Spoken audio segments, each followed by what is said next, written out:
n'urusengero rwa Branham ntibari bafite kwizera ko gukoresha izo mbaraga. Uyu munsi twebwe turimo twakira izo mbaraga zo gukoresha izo mbaraga, ko kwizera ko gukoresha izo mbaraga. Nuko ibumoso yandika ngo kwizera ko gukoresha izo mbaraga. Mwene data William mukomeje atubwira mu bisekuru 7 by'itorero ry'abanyamahanga, itorero nk'umubiri banga w'abizera bari bamufite mu gice cy'ahera, ndetse kandi akaba ashushanya umwuka w'ikiremwamuntu. Ariko muri kino gihe cya nyuma ajyanye no kuba itorero ry'umwami Yesu Kristo rimufite ahera cyane, ni ukuvuga ngo mu bugingo, mu wiribanga w'umwami Yesu Kristo. Nuko bityo bakaba bamufite kimwe nuko itorero ryari mufite mu gice cy'ahera mu mubiri wa kimuntu, binyura muri buri mesaje wa buri gisekuru, mu kugira marayika w'umwami Yesu Kristo. Mu butumwa bwitwa ngo igishyika, ku rupapuro rwa 5, Reverend William Branham aratubwira hano,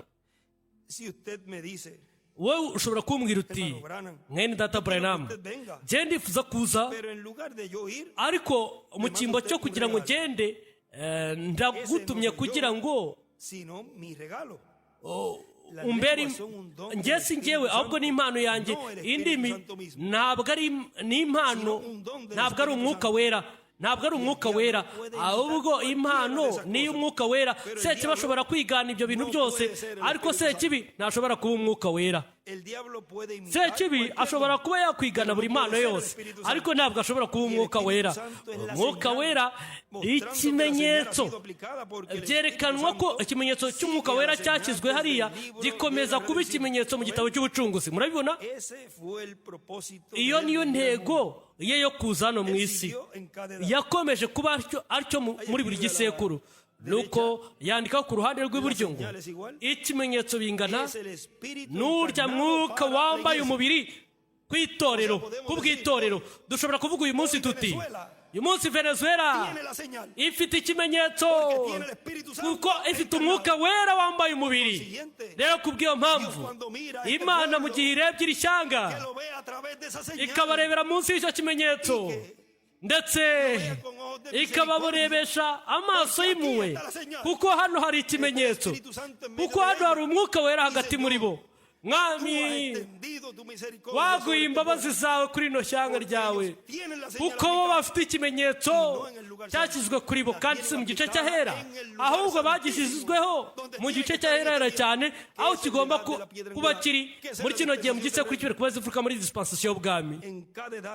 Muri buri gisekuru umwuka yagiye ashinganisha ko yigaragaza, ndetse kugira ngo bo badatunganwa batadufite.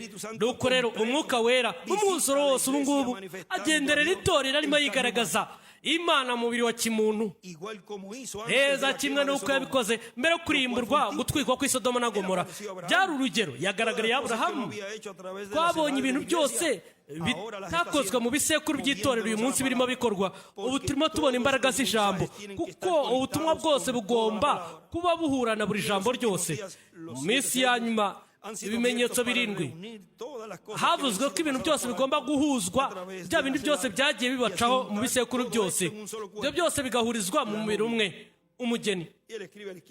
Nuko ibumoso yandikaho ugana hejuru ngo umwuka wera yambaye umubiri none, kuko ba bandi bose babayeho mu bisekuru ntibabashaga gutunganwa hatari iri torero. Umugeni wo mu minsi ya nyuma azatunganwa, kandi uko niko dutunganwa na nabo.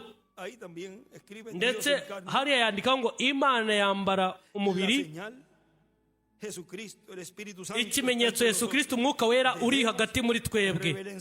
Tugomba kuba baca bugufi bakubaha cyane, ntabwo dukwiye gusuzugurwa twicisha bugufi ngo dukuremo inkweto ngo dupfukame. Ntabwo ibyo bihagije.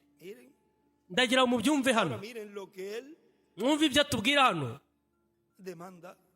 Ati asaba, aravuga ngo ntabwo dukwiye kwisusuguza twicisha bugufi dukuramo inkweto dupfukama. Ntabwo ibyo bihagije ubundi, ahubwo ni ukubaho mu buzima buzana imbuto z'umwuka. Aho nibyo koko noneho aho niho tuba twicisha bugufi twubashye neza. None se imbuto z'umwuka wera ni izihe? Ni urukundo, umunezero, amahoro. Murabyibuka muri kino gitondo ni mu kwitegura ubwo intumwa n'ubutumwa biba kimwe, nuko hagatumwa inkingi y'umuriro. Murebe ni nk'igihamya.